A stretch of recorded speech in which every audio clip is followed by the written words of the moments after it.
Okay, let's go outside and see if my new tent has arrived. Aha, here it is. Hey, the beast has arrived.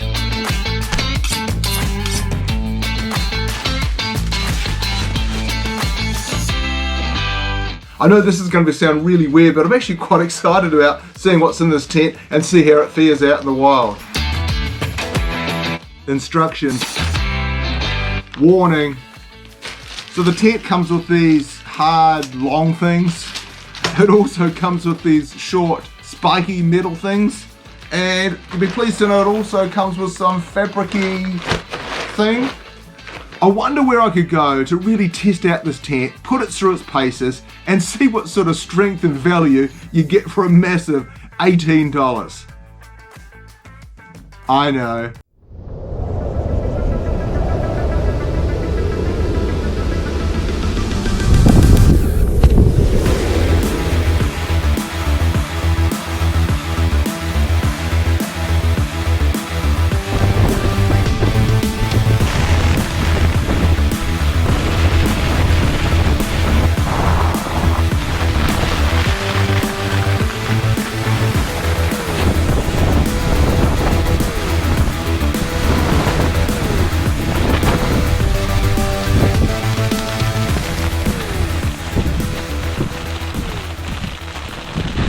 Woo! That was certainly a lot more wild than the weather had predicted. But the good thing is though, regardless of the hail and the wind and the rain, I survived because of this $18 tent kept me safe. So 2 thumbs up to the $18 Kmart tent.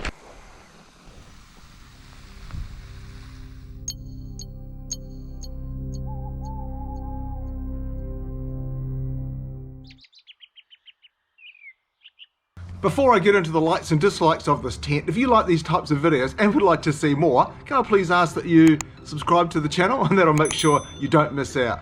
Well, to be honest, there's a huge amount to like about this tent. I mean, it's single walled, yes, which isn't perfect, but it's okay. It's only got 2 small fiberglass poles. There again, isn't perfect.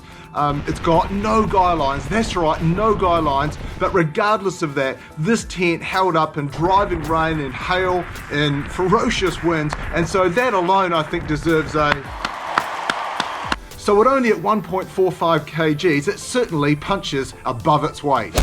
In terms of space, the tent I found was wide enough, but being just on 6 foot, I did find it a bit hard at night time at the ends because the wind was flapping the ends and hitting my head. So I would suggest something like about another 10 centimeters would have been ideal in terms of the length. Now, as you'll see, it's more than enough room for my gear. All my gear, including my sleeping system and my pack. However, this tent is built as a 2-person. So if there were 2 people in this tent, I'd suggest that you're probably going to have some of your gear outside of the tent. And because this tent doesn't come with a vestibule, that's probably a dislike. This tent also has good height, had no problem at all sitting up, changing and doing what I needed to do.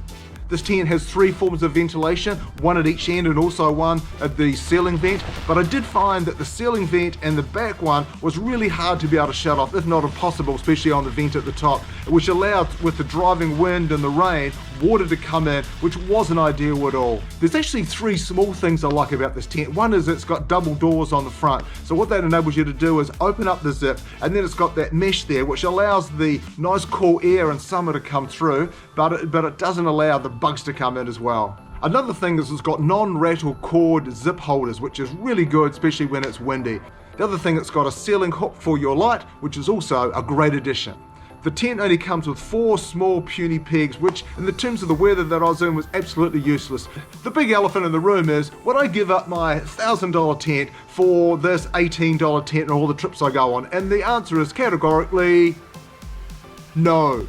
Why, you may ask, given all that I've been through and the fact that it survived and so did I? Well, good question. If I'm away in the mountains, if I'm away in the hills and I'm literally miles and hours away, the last thing I want to do is to rely my health and safety and my security on a tent such as this. Yes, it survived in this type of environment, but what you didn't see is my pack leveraged up to the back wall, which was the prevailing wind, to give it a bit more internal skeleton and strength, and also my feet are at the front holding it down, as well as my hands are on the side. So for me, I'd rather buy a purpose-built tent that's going to last whatever weather I put it into, regardless of whether that's forecast or not forecast. And for me, this doesn't give me the assurance that I need when I'm out in the middle of nowhere.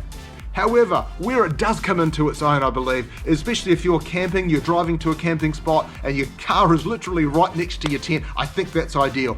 Also, I think this is really good in terms of hut insurance. If you're going to a hut, we have many of them around New Zealand and around the world obviously, that you may not know if you're going to get a bunk or a bed. This is great insurance to be able to take along. Or you may be a person that likes the comforts of a hut but likes the sort of privacy of a tent. There again, park it next to a hut, you're all good to go. So I thank you for tuning in today. I hope that you enjoyed this video as much as I did bringing it to you. And of course, if you haven't subscribed, that'd be much appreciated. And of course, as always, until I see you in the next video, always stay safe, stay strong. See you in the next one, team. Bye.